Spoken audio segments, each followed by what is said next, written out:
வணக்கம் மக்களே, welcome to my YouTube channel. So இன்றைக்கி மகாநதியில் பார்த்தீங்கன்னா, அம்மு வந்து கேட்டது வந்து ஒரு மாறி ஆயிடுச்சு, எமோஷ்னல் ஆயிடுச்சு. அம்மாவுக்கு என்னை வந்து தெரியல அப்படின்னா, அம்மா என்னை மறந்துட்டாங்களாப்பா அப்படின்னு சொன்னப்போ பயங்கரமாக இருந்தது. ஸோ அந்த பொண்ணு, குட்டி பொண்ணு அழுகும்போது விஜய்க்கே அப்படியே மனசு இதாகிடுச்சு.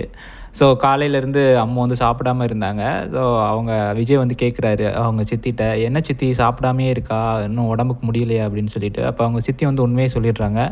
நான் தான் வந்து சொல்லிட்டேன். என்னால சொல்லாம இருக்க முடியல. அவங்க அம்மாவ பத்தி அவ்வளோ கேள்வி கேட்குறா. என்னால பொய் சொல்லிட்டே இருக்க முடியல. எவ்வளோ நாள் தான் மறைச்சு மறைச்சு வைப்பீங்க அப்படின்னு சொல்லிட்டு, நானே உண்மைய சொல்லிட்டேன் அப்படின்னு சொல்லிட்டு அவங்க ராதா சித்தி சொல்றாங்க. உடனே விஜய் வந்து டென்ஷன் ஆகி கத்திடுறாரு. அவங்க தாத்தா வந்து சமாதானப்படுத்துறாரு. "விஜய் கோவப்படாதப்பா, விடுப்பா" அப்படின்னு சொல்லிட்டு. அதுக்கப்புறம் அம்முட்ட போய் கேட்குறாரு, "என்ட்ட ஏதாவது கேட்கணுமாம்மா? கேட்கணுமாப்பா அம்மு?" அப்படின்னு சொல்லிட்டு. அந்த பொண்ணு வந்து காவேரியோட ஃபோட்டோ எடுத்து காமிச்சு, "இவங்க தான் என்னுடைய அம்மான்னு சொன்னீங்க. பட் காவேரி மிஸ் தான் என்னுடைய அம்மான்னு சொல்லாம விட்டுட்டீங்களேப்பா. இப்ப ராதா ராதா பாட்டி சொன்னதுக்கப்புறம் தான் எனக்கு தெரியும். நீங்களே உண்மைய சொல்லிடுங்க" அப்படின்னு சொல்லிட்டு கேட்டப்போ, விஜய் வந்து சொல்லிடுறாரு.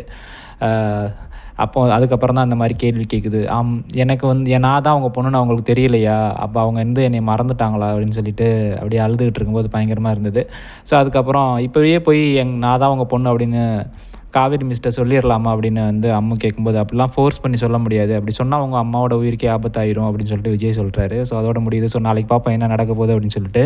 ஸோ அம்மான்னு தெரிஞ்சதுக்கப்புறம் ஃபர்ஸ்ட்டு காவேரி மிஸ்ஸ வந்து அம்மு வந்து மீட் பண்ணும்போது அம்மாவோட ரியாக்ஷன்ஸ் எப்படி இருக்கும் அப்படிங்கிறத பார்த்தா தெரியும். ஸோ எனிவே நல்லா இருந்தது இன்னைக்கு எபிசோடு. உங்களுடைய கருத்தை கமெண்ட் பண்ணுங்க. நானும் தெரிஞ்சுக்கிறேன். Thank you so much.